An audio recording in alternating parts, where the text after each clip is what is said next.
In 2020, in a limestone cave in Borneo called Liang Tebo, a team led by archaeologist Tim Maloney of Griffith University uncovered a skeleton missing its entire lower left leg. At first, the obvious explanation seemed to be an accident, bones lost to a fall, an animal, the wear of 31,000 years. Then, the team looked closer at the cut. It wasn't jagged, it wasn't crushed. It was clean, angled, and capped with new bone growth around the edge, the kind of overgrowth clinicians recognize from modern amputation cases. Someone, using nothing but a stone tool, in a rainforest with no antibiotics, no anesthesia, and no concept of germs, had amputated this person's leg, probably as a child. And the patient lived. The healed bone shows they survived another 6 to 9 years after the surgery. For most of human history, a broken or ruined limb wasn't an automatic death sentence. It was a test of how far the people nearby were willing to go to keep one person alive. So what actually had to happen inside that cave before this discovery? The oldest confirmed case of surgical amputation belonged to a Neolithic farmer from Boutier-Boulancourt, France, roughly 7,000 years old, whose forearm had been carefully removed and healed. The Borneo case is more than 4 times older than that record. Whoever performed it understood enough anatomy to avoid the major arteries. Someone controlled the bleeding. Someone kept an open wound clean through a tropical wet season in an environment where infection, not the injury itself, was the most likely cause of death. And then someone fed, carried, and protected a child too young to forage for years while the leg finished healing. That is not luck. That is a protocol carried out by people with no writing, no metal, and, according to the excavation team, no evidence of any tool more advanced than sharpened stone. Roughly 10,000 years earlier than that, in a cave in what is now Iraqi Kurdistan, someone else needed exactly that kind of commitment. In 1957, archaeologist Ralph Selecki excavated a Neanderthal skeleton at Shanidar cave that researchers now call Shanidar 1. He was somewhere between 40 and 45 years old at death, genuinely old for a Neanderthal. His skeleton reads like a list of injuries that should each individually have killed him. A crushing blow to the skull and eye socket had likely left him blind in one eye. He had significant hearing loss. His right arm had been so badly fractured that the lower portion was lost entirely, possibly amputated at the elbow. His foot and leg carried old, healed fractures that left him with a permanent limp. By modern standards, any single one of those would count as a rough month. He was carrying all of them at once, for years. Eric Trinkaus,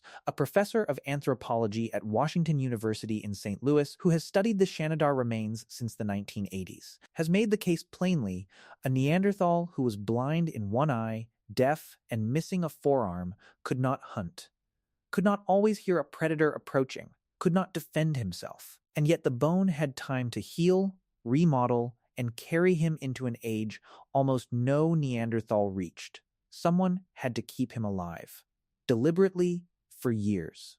Researchers studying the wider Neanderthal fossil record, Trinkaus among them, along with Penny Spikins at the University of York, have since catalogued similar cases across Europe: healed arm fractures at La Ferraci in France, healed skull trauma at Krapina in Croatia. The pattern isn't one lucky survivor. It's a pattern. Now fast forward past the end of the Ice Age, into the Nile Valley, to a cemetery called Naga ed-Deir, roughly 2,500 years before the pyramids at Giza were finished. 2 graves from Egypt's Fifth Dynasty, excavated in the early 1900s and examined by the anatomist Grafton Elliott Smith, contained something no cave burial had ever preserved: the splints themselves, still in place. Smith published his findings in the British Medical Journal in 1908 under the title "The Most Ancient Splints." One skeleton had a broken forearm still wrapped in bark. Another had a fractured femur set in wood. The forearm splint had worked, the bone had begun to knit. The femur splint had not. That patient appears to have died of the injury.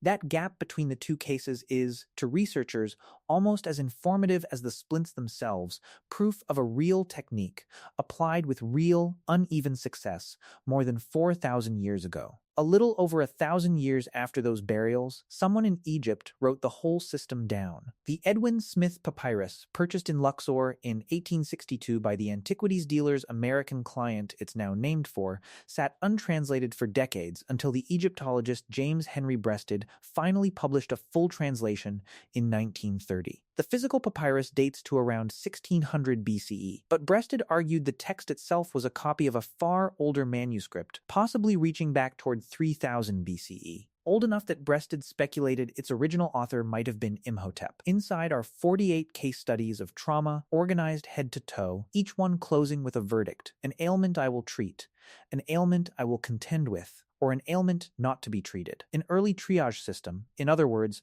4,000 years before the word existed.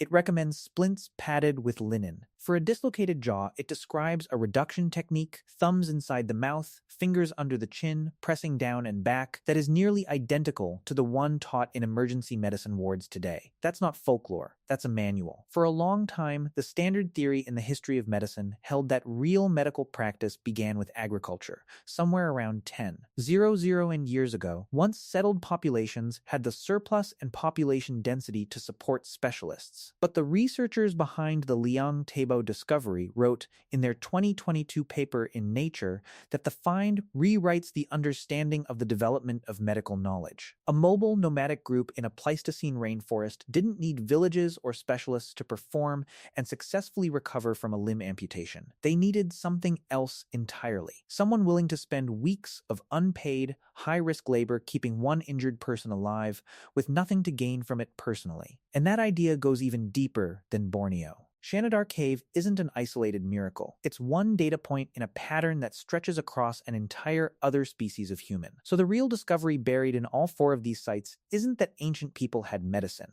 It's that the drive to keep an injured person alive, to feed them, splint them, carry them, and wait, predates Homo sapiens. It may be one of the oldest hominin behaviors there is, something modern humans didn't invent so much as inherit, refine, and eventually write down on a scroll. In a hospital today, someone with a broken bone gets an X-ray, a reduction if the bone has shifted, a cast, and instructions to wait. Strip away the fiberglass and the imaging. And it is functionally the same three moves as the bark splint from Naga ed-Deir, the same three moves a Neanderthal community used on a shattered arm in Iraqi Kurdistan tens of thousands of years earlier. Reduce the break. Immobilize it.